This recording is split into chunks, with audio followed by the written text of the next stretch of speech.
Aku bukan wanita penggoda. Karya dari Alice Kurniasih. Bab 128. Dia bukan wanita matre. Masih bersama saya Sen. Selamat mendengarkan. Rasim mengurungkan niatnya untuk mendekati Kenan. Ia membalikkan tubuhnya dan kembali bergabung pada para tamu. Ia ingin memberi waktu pada putranya untuk sendiri. Karena sepertinya Kenan kelihatan benar-benar kalut.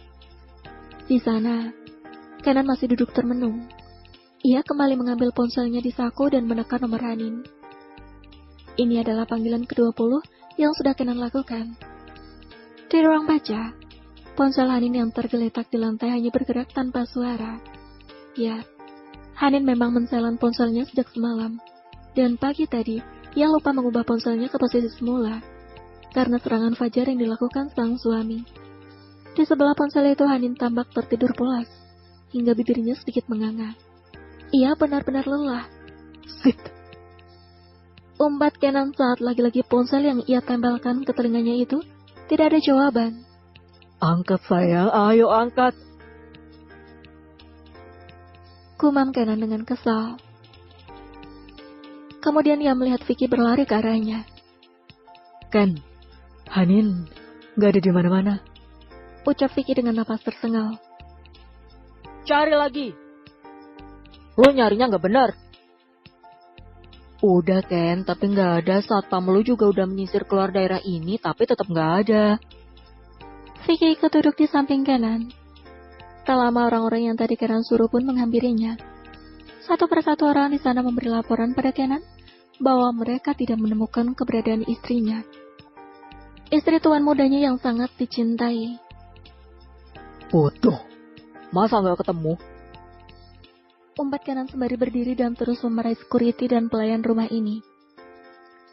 Apa mungkin Hanin pulang ke apartemen? Tanya Vicky asal. Kenan langsung menoleh ke arah sahabat sekaligus asistennya itu. Mungkin dia merasa terabaikan karena lu asyik ngobrol sama Misha. Terus Doi ngambek dan pulang naik taksi lewat pintu belakang. Kata Vicky. That's right. Bibir Kenan langsung menyungging dan segera berlari keluar. Tapi supaya lebih meyakinkan lo lihat CCTV dulu. Teriak Vicky. Kenan menggeleng. Gak perlu, saran lo udah brilian. Tanpa melihat CCTV terlebih dahulu, Kenan yang panik justru memilih untuk melajukan mobilnya kembali ke apartemen. Kenan keluar lewat pintu belakang, tanpa berpamitan dengan Rasi dan tamu yang lain. Ia melajukan mobil itu dengan kecepatan yang cukup kencang. Mobilnya pun melesat dengan cepat. Sesampainya di apartemen, Kenan berjalan terburu-buru. Membuka pintu apartemen itu pun dengan tergesa-gesa.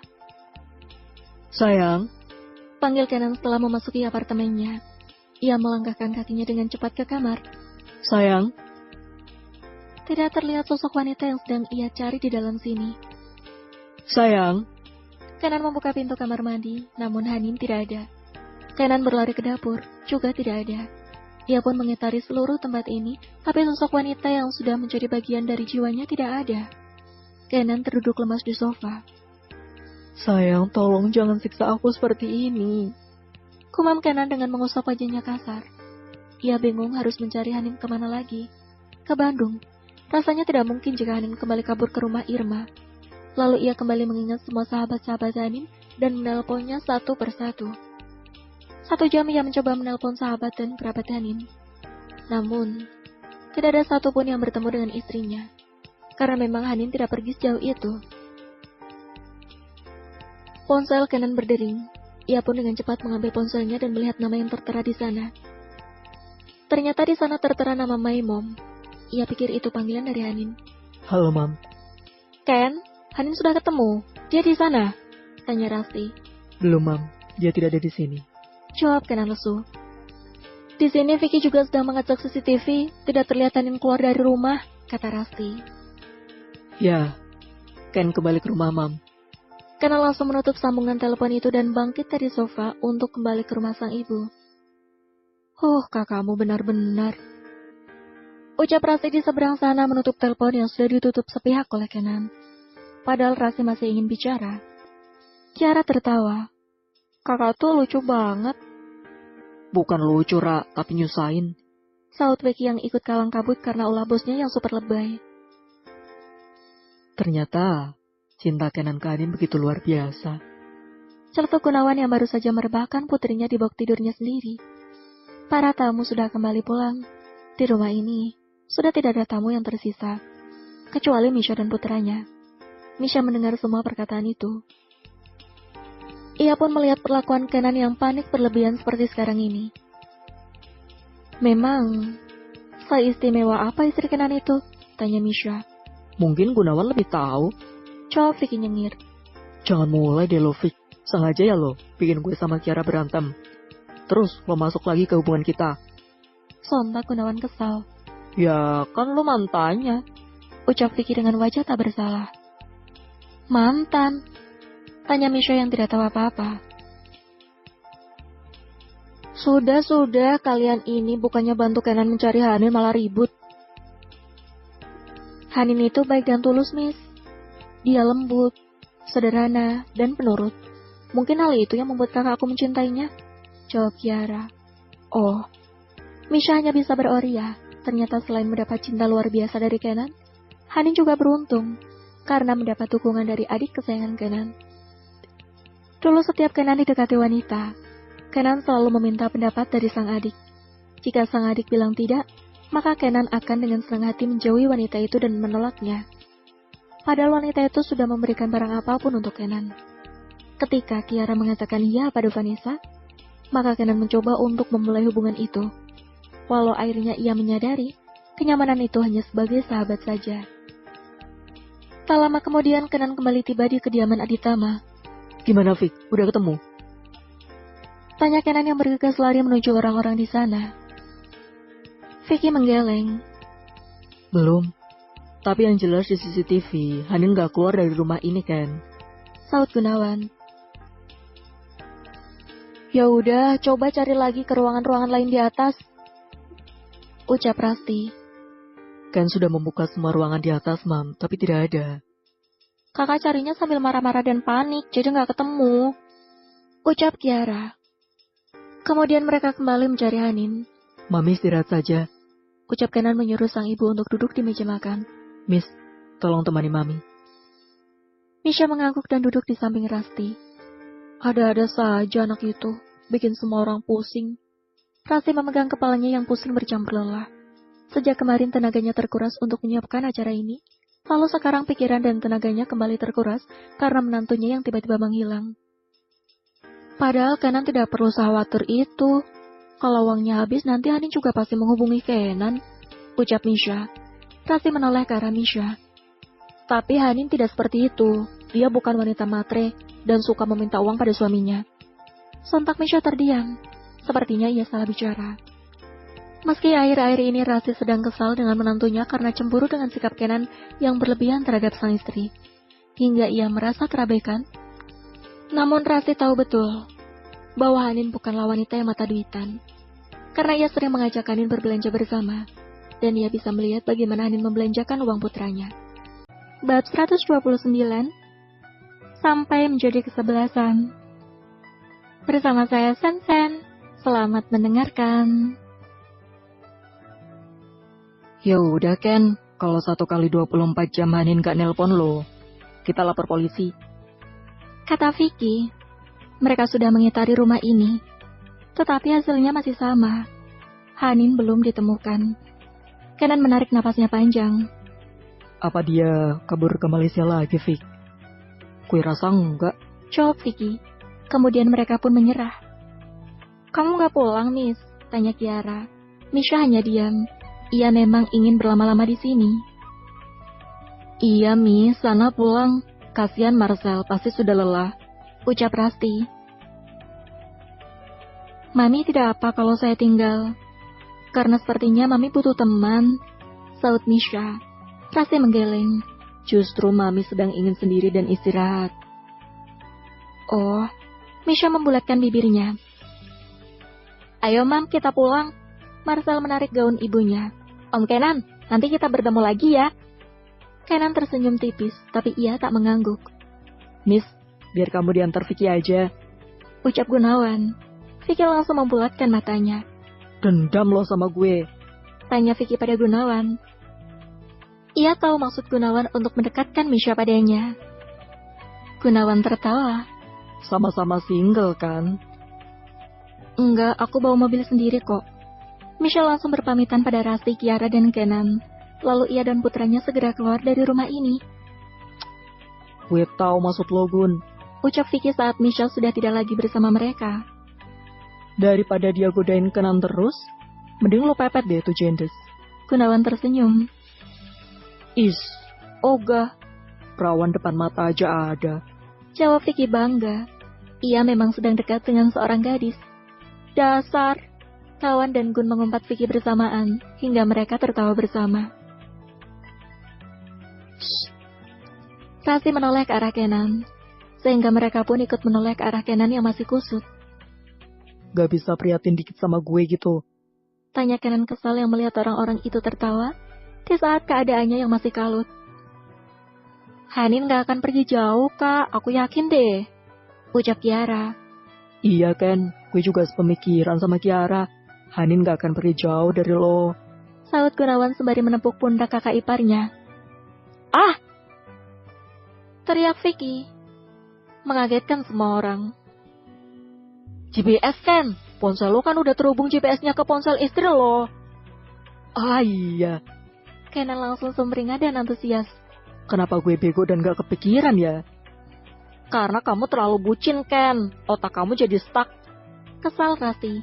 Mami. Panggil Kiara pada Rasti karena dengan tega mengatakan hal itu pada kakak tercinta. Kenan kembali lemas setelah ia fokus pada gawainya. Dia mematikan lokasinya. Kenan menunjukkan ponselnya pada Vicky. Internet gak aktif?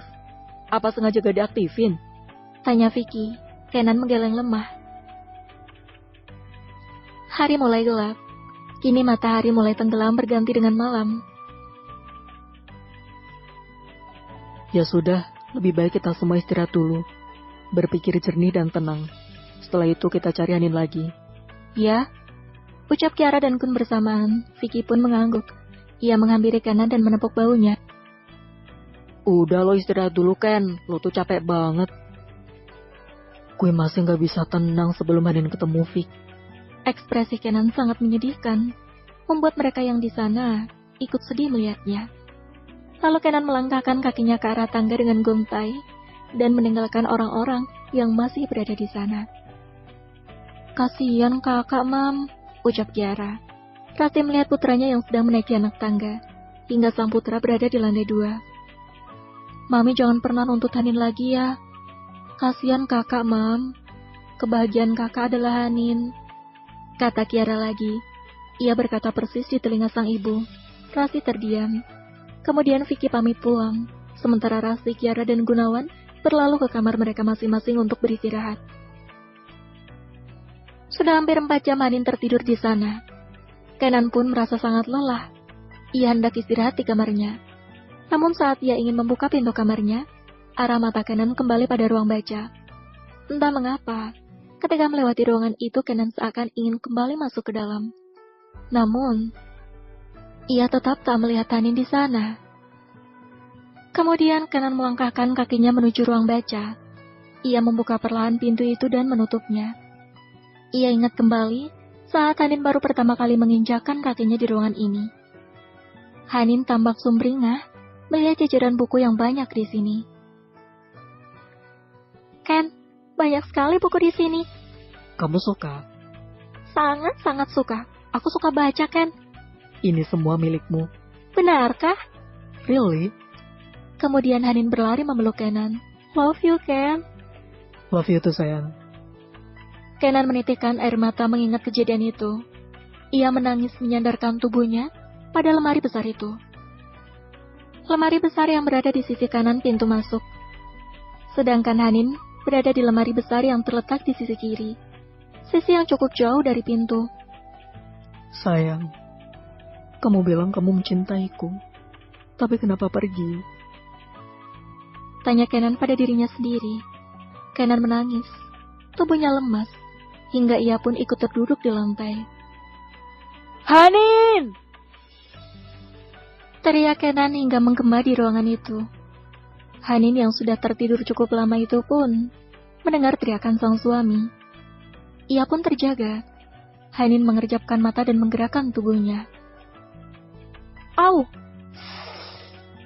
Ia merintih saat hendak menggeserkan tubuhnya untuk bangun. Pinggang Hanin terasa pegal karena ia tertidur dalam keadaan duduk yang cukup lama. Sontak Kenan pun mendengar suara rintihan itu. Suara rintihan itu terdengar aneh, karena ia merasa di ruangan ini sendirian. Au!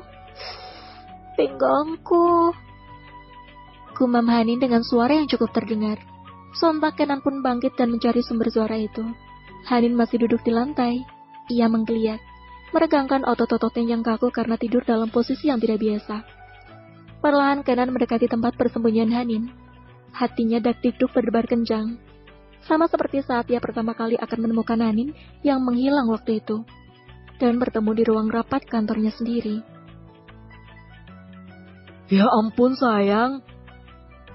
Mata Kenan akhirnya menangkap sosok wanita yang sudah menjadi pelengkap jiwanya itu. Hanin yang tidak tahu apa-apa itu pun mendongak cepat ke arah sang suami dengan tatapan tak bersalah. Kenan langsung berjongkok dan memeluk Hanin dengan erat, hingga tubuh Hanin pun terhuyung ke belakang dan mentok ke dinding. Hanin melingkarkan kedua tangannya untuk menerima pelukan itu. Kenan menangis di bawah Hanin. Mengapa kamu bisa setega ini, ha? Kamu senang membuatku menderita, senang membuatku panik, membuatku marah-marah, membuatku hilang kendali, hingga seperti orang gila seperti ini, ha? Hanin mengelus punggung suaminya. Walau ia pun masih bingung apa yang terjadi, tetapi ia tetap memberi ketenangan pada sang suami. Hingga akhirnya Kenan mengendurkan pelukan itu. Kenan menangkup wajah Hanin dan menatapnya. Hanin bisa melihat air mata yang membasahi pipi suaminya. Kamu mau kabur dariku, ha? Hanin menggeleng dan melongo menatap suaminya. Tidak, aku tidak kabur. Kenan kembali memeluk tubuh Hanin. 4 jam aku mencarimu kesana kemari seperti orang gila. Kemudian Kenan meregangkan pelukan itu lagi dan menangkup wajah itu kembali. Ia menciumi seluruh wajah Hanin. Hanin tersenyum mendapatkan perlakuan itu. Ia membalas kecupan Kenan saat kecupan itu sampai di bibirnya. Apa acaranya sudah selesai? Tanya Hanin polos. Sepertinya aku tertidur cukup lama di sini. Kedua wajah itu tampak dekat dan tak berjarak. Kenan menempelkan keningnya pada kening Hanin. Pertanyaan Hanin langsung membuat Kenan tertawa. Ia baru menyadari bahwa selama ini sang istri tertidur di ruangan ini. Sit. Kenan merutuki kebodohannya yang hanya menelusuri ruangan ini dengan pandangannya saja, tanpa berjalan menuju sudut ruangan ini. Sudut ruangan yang Hanin pakai untuk duduk dan tertidur. Kenapa, Bi? Apa aku berbuat salah? Tanya Hanin polos. Kenan kembali tertawa. Salah. Kamu berbuat kesalahan besar, dan harus mendapatkan hukuman yang besar juga. Aku salah apa, Bi? Aku hanya tertidur sebentar di sini. Lalu Kenan membawa tubuh Hanin dan menggendongnya ala bridal. Kenan berjalan keluar ruangan itu, menuju kamarnya. Bi, aku lapar. Rengek Hanin. Kenan menggeleng. Kamu harus dihukum. Tadi pagi kan udah. Rengek Hanin yang tahu seperti apa hukuman itu. Kenan tetap membawa Hanin menuju kamarnya. Hubi, panggil Hanin lirih. Namun Kenan tak menghiraukan panggilan itu. Ia kesal dengan sang istri yang sudah membuatnya kalang kabut dan malah enak-enakan tertidur di sana. Ken, panggil Hanin kesal karena Kenan tak menjawab rengekannya dan terus berjalan. Ken jelek! Teriak Hanin. Kenan menoleh ke arah Hanin dan tersenyum. Ia tetap akan melakukan aksinya. Ia ingin Hanin terus berteriak di bawah gonggongannya. Di atas ranjang itu berkali-kali Kenan melakukan aksinya. Ia tampak tak pernah puas memainkan tubuh yang membuatnya kalang kabut setengah mati itu. Ken, udah! Teriak Hanin yang kesal karena sang suami tak kunjung menyelesaikan aktivitas panas ini. Hanin sudah berkali-kali mendapatkan pelepasan, namun Kenan terus membuatnya berteriak. Hingga ia tak lagi memanggil sang suami dengan sebutan Hubi. Ken, udah. Lirih Hanin merasakan tubuhnya terus digunakan. Belum, aku masih kesal. Kenan masih meneguk nikmat. Ia kesal dengan kelakuan sang istri hari ini. Walau sebenarnya Hanin tak berniat membuat sang suami kelimpungan seperti itu. Ken, aku lapar. Biarin. Kamu tega. Kamu juga tega buat aku seperti orang gila? Saut Kenan di tengah penyatuan itu. Maaf Ken, aku nggak sengaja tertidur di sana. Lagian kamu asyik mengobrol sama temanmu itu dan mengabaikan aku. Kenan yang sedang memainkan kedua gunung kembar kenyal itu pun mendongak dan mensejajarkan wajahnya pada sang istri. Siapa yang mengabaikanmu? Kamu, Mengapa tidak ikut ngobrol saja bersama? tanya Kenan. Oga, aku nggak mau satu meja dengan wanita genit. Kenan pun tertawa. Dia genit, tapi kamu penggoda. Enak aja. Hanin memonyongkan bibirnya. Ia masih tak terima jika Kenan meledeknya dengan sebutan wanita penggoda.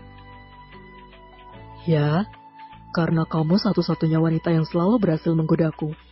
Ucap Kenan sembari mencubit puting kanan Hanin yang masih tegak karena ulah Kenan. Au, Kenan. Rengek Hanin manja. Nyebelin.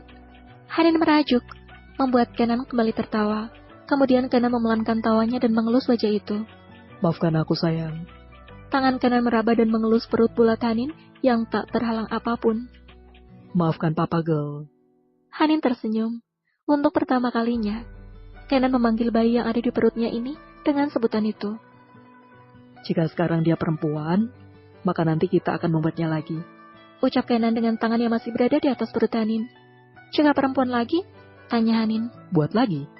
Jika ternyata perempuan lagi? Tanya Hanin lagi. Buat lagi. Perempuan lagi? Buat lagi. Sampai kapan? Tanya Hanin kesal. Sampai menjadi kesebelasan. Lalu kita buat tim kesebelasan wanita. Kenan! Teriak Hanin sembari memukul dada suaminya. Kenan pun tertawa. Sungguh, ia sangat senang dan gemas melihat ekspresi sang belahan jiwanya yang tengah merajuk. Bersambung. Terima kasih sudah mendengarkan.